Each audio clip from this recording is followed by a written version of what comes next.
OK，这个是一个简单的一个历史。那么第二个问题，汤彪让我讲是 engagement policy 接触政策有没有失败？这个问题上有两种回答。一个回答是说，并没有失败，因为从Nixon 访问中国的时候，包括一直到现在，是那么多年，是50多年，在亚洲，呃，因为中美关系，是多少程度上是稳定，而且有越来越多的经济的交流和文化的交流和人事的交流，包括来美国学习的学生。因为这个接触政策，全亚洲包括那个南亚的10个国家和别的日本和韩国等等，有50年的和平，50年的强调经济关系，所以这个应该承认是一个接触政策的一个非常庞大的成就。如果将来发生悲剧的话，这个不能否认50年的成就，所以不可说接触政策是失败的。那么第二个，接触政策没有失败的回答是说，虽然中国现在的情况是像滕彪这样描写的，极端维权和伤害人权的一种这么一个格局的话，但是同时我们要承认，因为中国跟西方的非常浓厚的经济接触、文化接触等等之类，中国也经过一些庞大的一些变化，它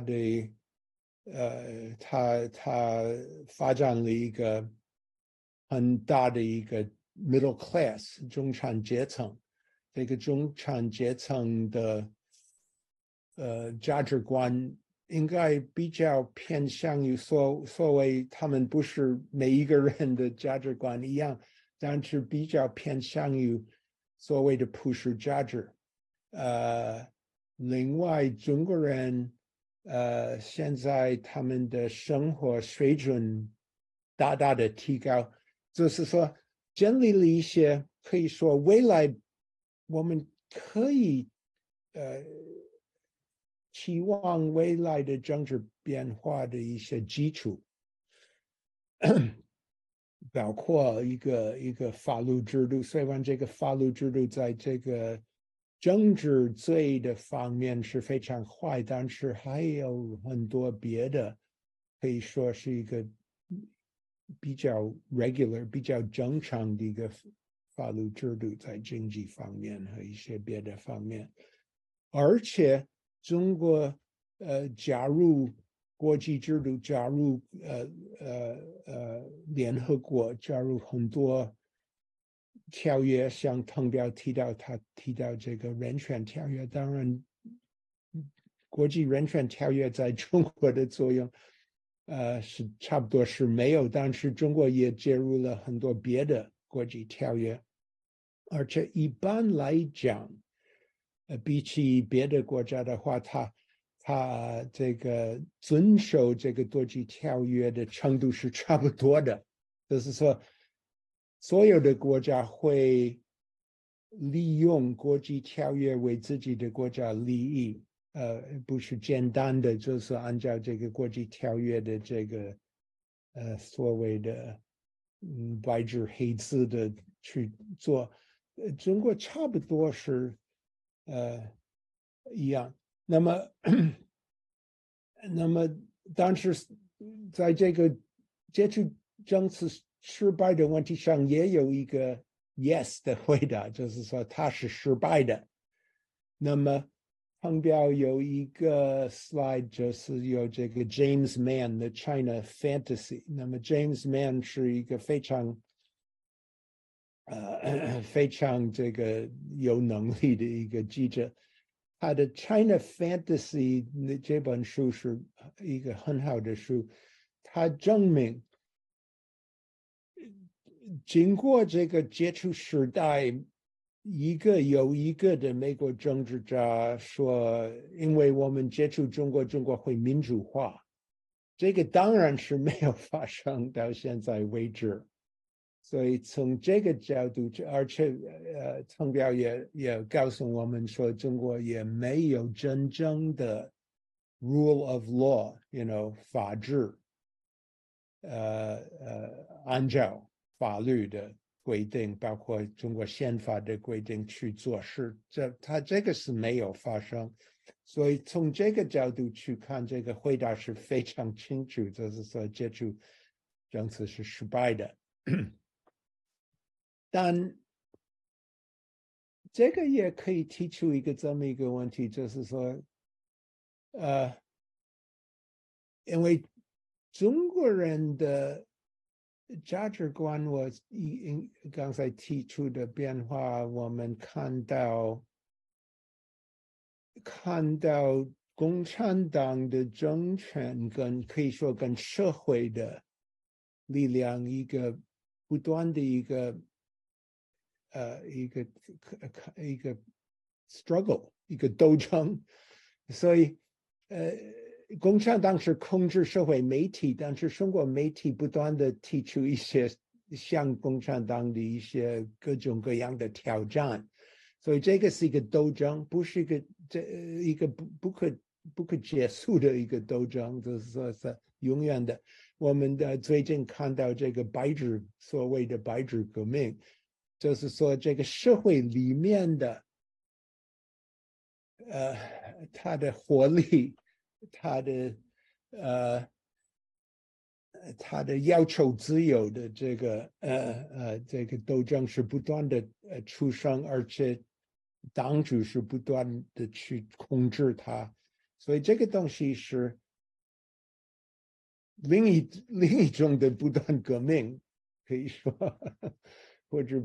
不断斗争。OK， 那么但是这个但是还有一个很清楚的一个说是，就是说这个接触政策失败的回答一个是，那就是说中国的崛起当然导致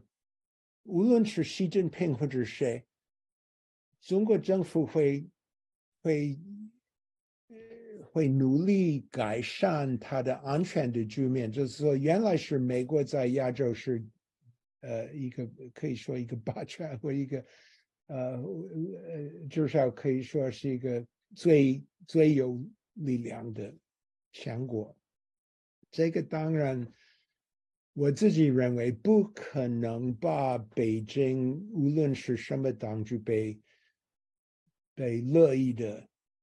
接受。你就是说，你作为中国的政府，或者是民主政府，或者是共产政府，或者是谁的政府，你看到美国到处有美国的军事，到处有美国的盟国，到处有美国的经济和文化的影响的话，你作为中国的政府，你会努力改善你自己的安全感，你自己国家的安全的国家利益。所以中国崛起，同时它越来越挑战美国的在亚洲的这个独特的这个身份，所以这个引起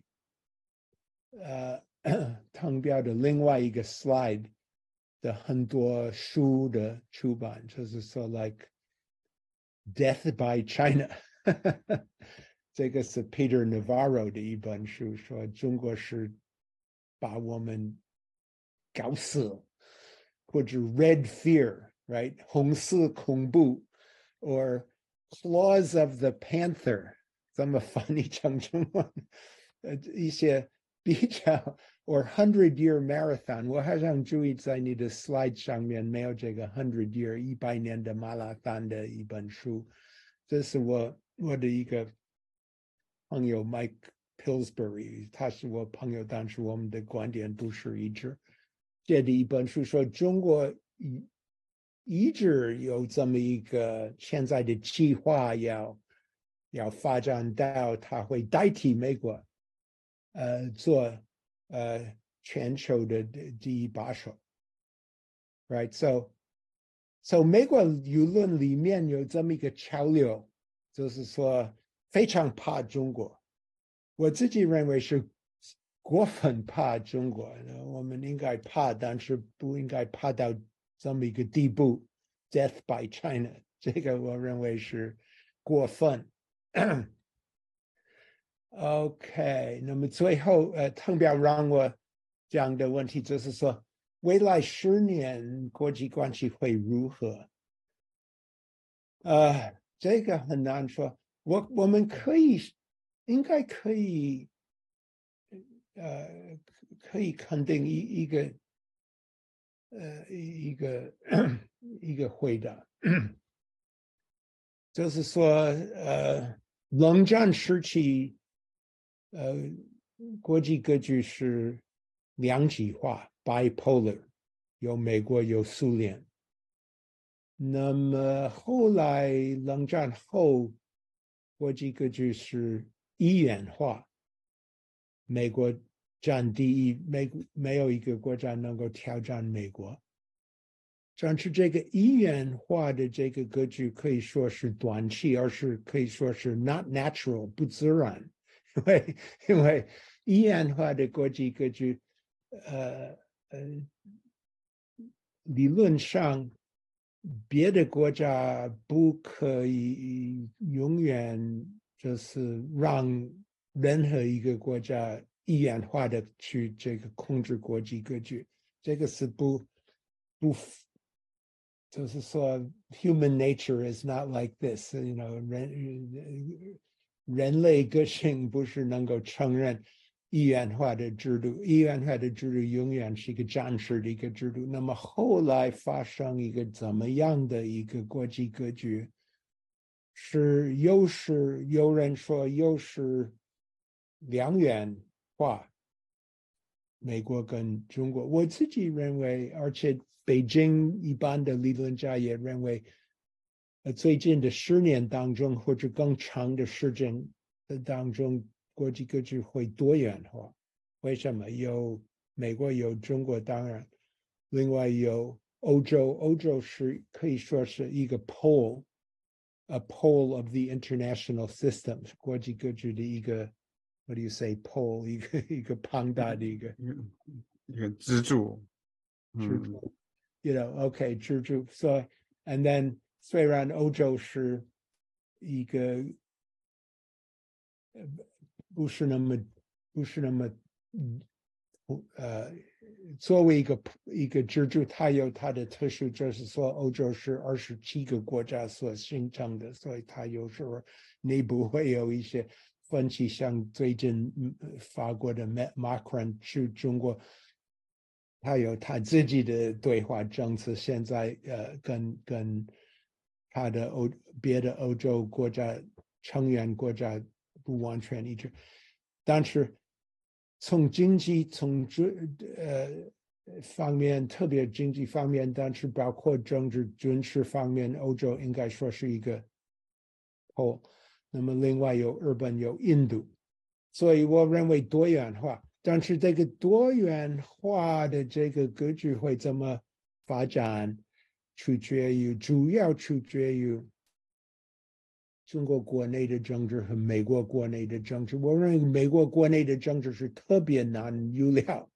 特别难推测，因为我们的这个总统选举制，而且两党对华政策和国际政策的越来越有分歧，越来越不同。台湾会不会发生战争？我自己的观点是比较乐观，认为最近的10年或者更多，中国不会向台湾动武。那么中国和美国，如果台湾不发生战争的话，我认为中美关系还能够保持不打仗的一个局面。所以我在这个问题上比较乐观。我还可以说更多，但是我注意到时间，我认为我不应该继续讲现在，但要听我们参与者的问题或者滕表对我提出的这个观点的他的观点，所以我就谈到这儿，谢谢。好，谢谢连友教授。关于接触政策，刚才谈了各方面的意见，有的认为是失败，有的认为没有失败。我觉得双方都是有道理。那有一篇有意思的文章是哈佛大学的 Johnston 教授，他写了一个文章叫The Failure of Engagement，就是因为很多人觉得接触政策失败了，他说这种论调是失败了。那他的其中一个观点是说，推动中国的民主从来不是接触政策的一个内涵的目标。那对，那我在一些文章里边也提出来，就是叫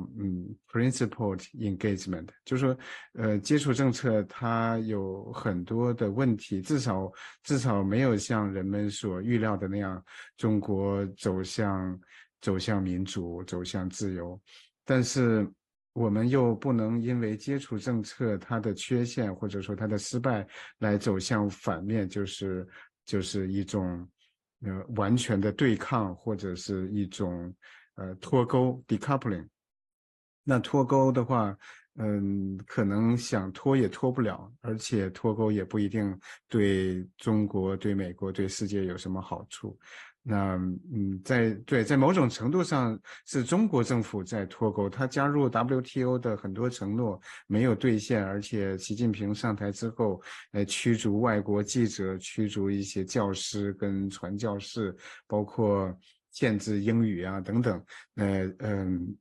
那然后呢，也导致外国的投资者对中国市场越来越失去信心，然后把一些投资和工厂转到东南亚和其他国家。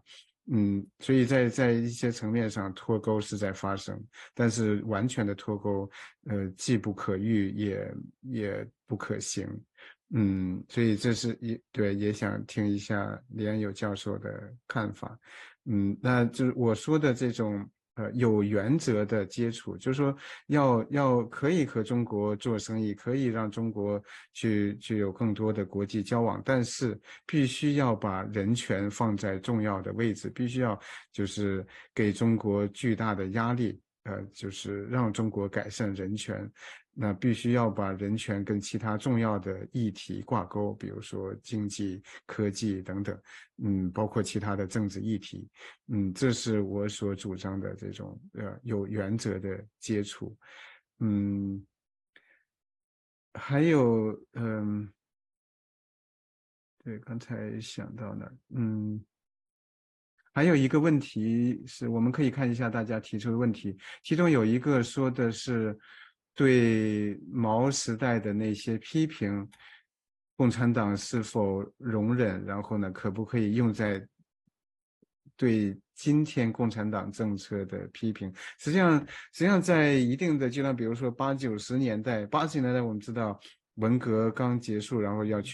反思文革，然后要改革开放等等。那个时候就是当然对毛泽东评价要说三七开呀等等，就是说到今天毛的这个头像还挂在天安门等等，对毛这个他的这种思想的地位、意识形态的地位也是不容挑战。但是对于一些具体政策的批评，包括文革本身，包括这种3年大饥荒，那在90年代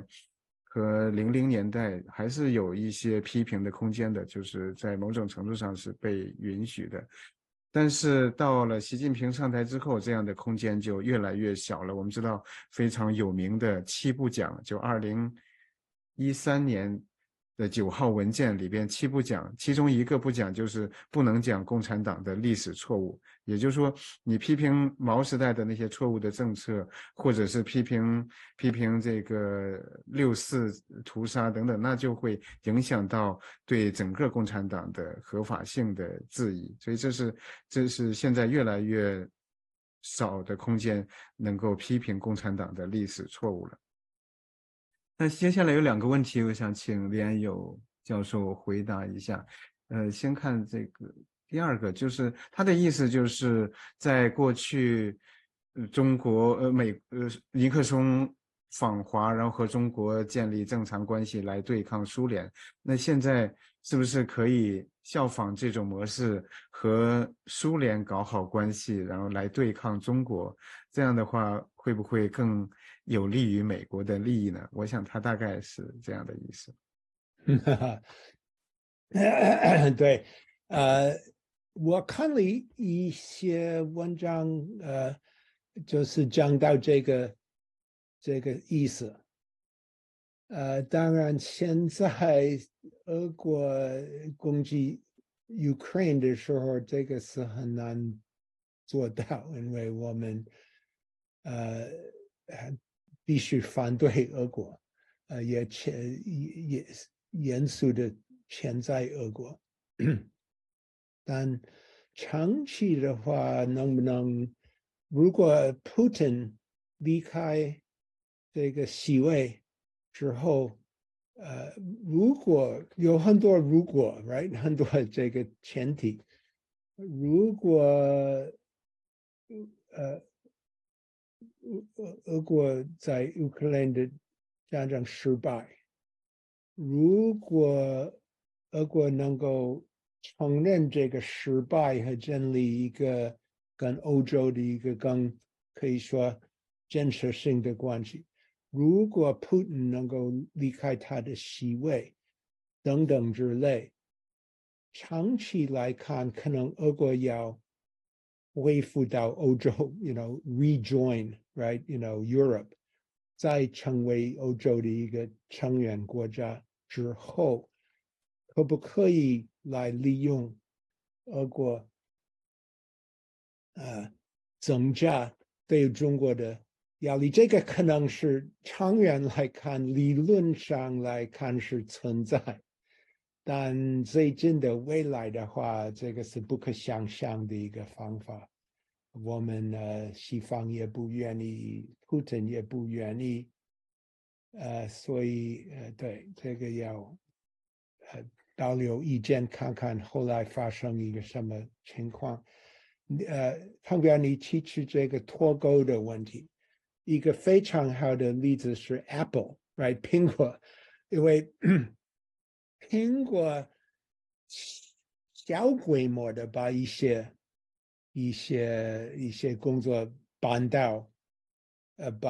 越南，搬到印度，但是它还是90%多少以上，我忘记的工作得在中国继续做，因为中国有那么多的就是说Apple 需要的条件，包括 suppliers，right 零件的供应者，包括这个受到了训练的高科技的劳动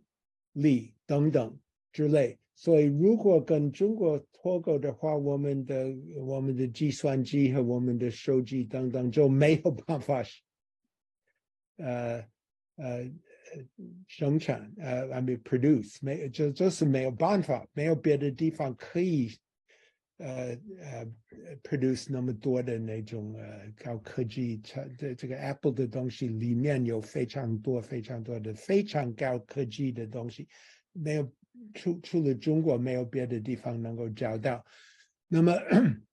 你的这个有原则的接触的这个政策或者建议，不知道时间允许的话，我们有时间，OK，so 这个有两种说法，一个说法是说，中国的外交政策不是带有浓厚的意识形态的维度，就是说，当然，习近平说有一个中国的方案，中国可以帮助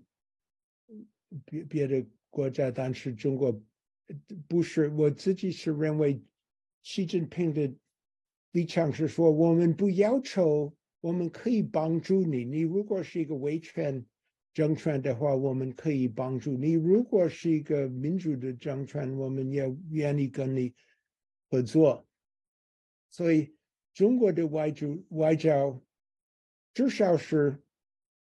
他们公开说明他们自己外交的原则是说，我们的外交不是带有意识形态的味道的一个外交，我们尊重你别的国家的政治制度是如何，我们不要。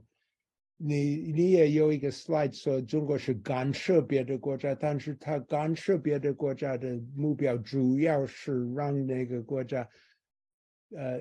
了解，可以说中国的所谓的中国的故事，要讲好中国的故事，而不是要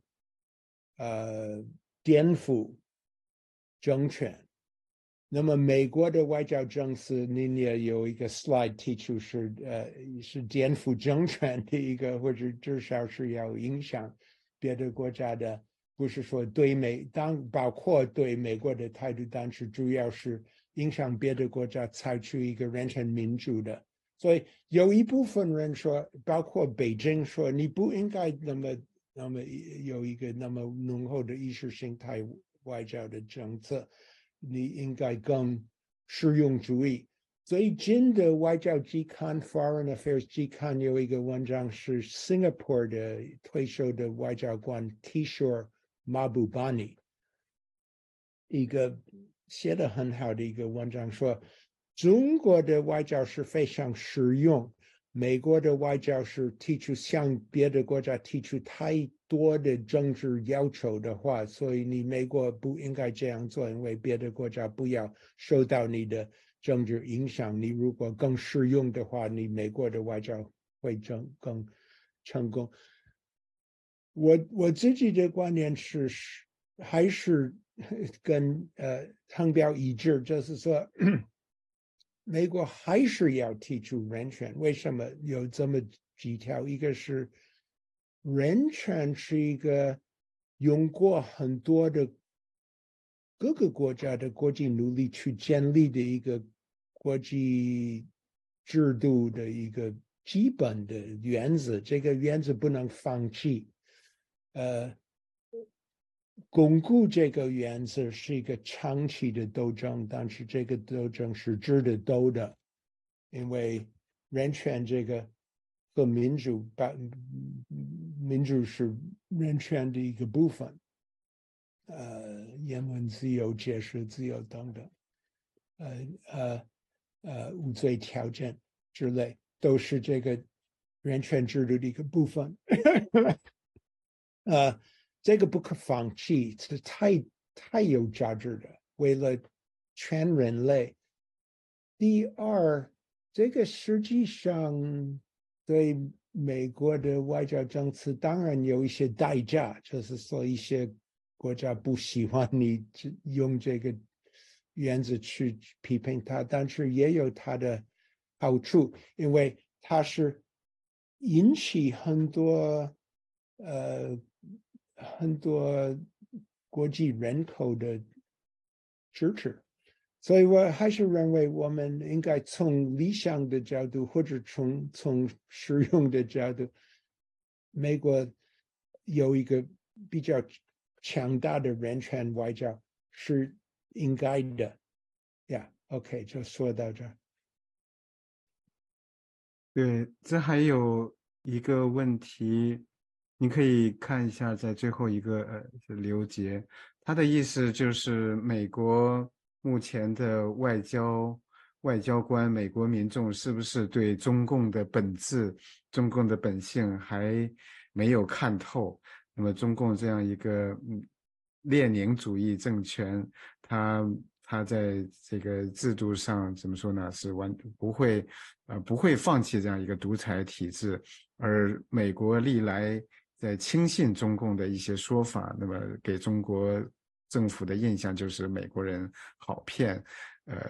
容易轻信。的确是，不光是政府，也有很多国际社会的普通的民众看到中国政府的一些好的说法，什么人类命运共同体啊，什么民主啊，这个就会觉得共产党还不错，中国的宪法写的也很不错。嗯，就是说现在美国共和党、民主党他们在中国政策上的分歧其实并不大，都想更强硬一些，是不是说明对中国政府的本质有更清晰的认识了呢？都更强硬一些是对的，但是这个更强硬里面还有分歧，这个应该说是接触政治失败没有的这个辩论的2.0，然后第二个阶段的一个辩论，因为大家现在都认识到习近平的政权的这个集权的性质，所以刘姐提出，是不是认识到它是一个 Leninist regime，列宁主义的一个政权？我不知道美国多么大的政治家和外交评论家认识到中国的政权是一个列宁主义的一个政权，因为这个概念是比较特殊，但是大家都认识到习近平是一个集权主义者，这个没有问题。但是里面还有一个辩论说，我们得不得全面，就是全面怎么说反对中国，或者我们可不可以在这个现实里面找到一些途径，跟中国在一些问题上合作？那么这个问题里面有一个问题，就是说习近平的外交是一个什么外交？是不是一个全面要搞化国际格局、国际制度，所谓的 rules-based order，right？以规矩怎么说 rules-based order？以规矩为基础的一个以法治为基础的国际秩序。国际秩序，其是不是完全要到达这个以法治为基础的国际秩序，而建立一个不知道什么样的一个以中国以中国为中的一个中国这个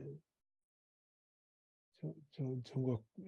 控制一切的一个制度。我自己不属于这个派系，所以我不太完全不懂，我不是能够完全懂他们对于戏的这种判断的意思，就是说他如果戏是最坏的一个人的话，他要建立一个什么样的国际秩序，在他们的脑袋里面，我不完全懂，但是就是说这个是要达到一切一个对国际秩序一个革命的，或者是说稀释多少 practical 多少实用主义的一个人，他可以，当然国际关系一天比一天有他们的上下，对不对？所以现在因为那个 balloon incident，right？气球事件。气球事件 balloon，the balloon that was flying over the United States。气球。气球，OK，嗯，I'll have to ask you later。后来我问你这个气球什么意思？但 OK，因为这个气球事件，中美关系应该说是暂时进入一个非常非常冷的一个时期，但是这个冷的时期必然是，well，不可说必然，但是大概不是永远，就是说过了一段时间，他们可能会恢复一定的有限制的交流。So 能不能，所以西是一个最坏的人，还是一个比较实用主义的人？这个让我们决定，我们还可以多少接触中国？您提出的有原则的，我们能不能多少找一些方法合作？我自己认为，在美国政府现在拜登政权里面有应该是说大多数的成员是认为我们应该和必须跟中国恢复接触、恢复交流、至少恢复对话，找一些方面，不放弃美国的人权的要求，包括汤表的朋友施志勇和丁家熙昨天或者前天被判刑长期严重的判刑十几年的这个东西我们不可放弃，但是还可以找到一些合作的方式。所以这个是回答刘姐的问题，就是说，拜登政府没有完全放弃对于中国的一定的希望，但是承认它是集团主义政权。对，我们时间快到了，对，前天吧，许志永和丁家喜他们被判重刑，我们也看到美国国务院发了声明，包括联合国人权高专也专门就这个案件发了声明，这个也是很少见的。对，就是刚才连友教授说的一点我不太同意，那我们可以以后再讨论，就是和别的国家相比，中国政府遵守国际条约的程度也差不多，各国都是来利用国际条约。那也许有一些国家他们是这样，他们并没有去完全遵守这些他们所签署的条约和批准的条约。但是，第一，中国在这方面做的是非常非常恶劣。他就是故意的违反体制性的违反很多条约，比如说酷刑啊等等，强迫失踪啊，强迫失踪他当然没有签署，但是像酷刑都是非常非常的严重，他完全没有打算去遵守这个反酷刑条约，包括中英联合声明也，中国他也是完全撕毁，然后彻底的摧毁一国两制。那另外一点呢，就是中国在联合国。它是比那些别的专制政权，它更有操控能力，它可以联合，可以在很大程度上去胁迫，去要求其他的专制政权和中国站在一起，而那些其他人权状况差的国家，往往是一些小国，没有那么强的影响，所以呢，所以中国的这个在国际体系、国际这个人权机制里边的破坏性是最大的。那这也就是中国在全世界，它几乎支持每一个专制政权。这个应该说是对国际秩序一个很大挑战。这也是新冷战这个词被一些人能够接受的一个理由吧。那最后一点，我简单的提一下，也希望下次课能够听一下李安友教授的意见，就是中国，当然习近平是他很邪恶，那他也有他实用的考虑，但是就是习近平和中共，他也是分不清的，有一些他也是就是并不是说习近平下台了，然后中国共产党就会变好。那他在国外的这种渗透、扩张、支持专制政权等等，那虽然不一定说要让其他国家接受专制模式，但是呢，他要防止民主自由体制、民主自由思想向中国的扩张，因为自由民主体制跟这个理念是有自然，它和符合人性的，自然有渗透性、有扩张性。所以为了防御这些，为了防御自由，为了防止所谓和平演变，所以中共要表现得越来越具有侵略性和扩张性。好，那我们这次课就到这里，感谢李安友教授，我们下星期见。再见。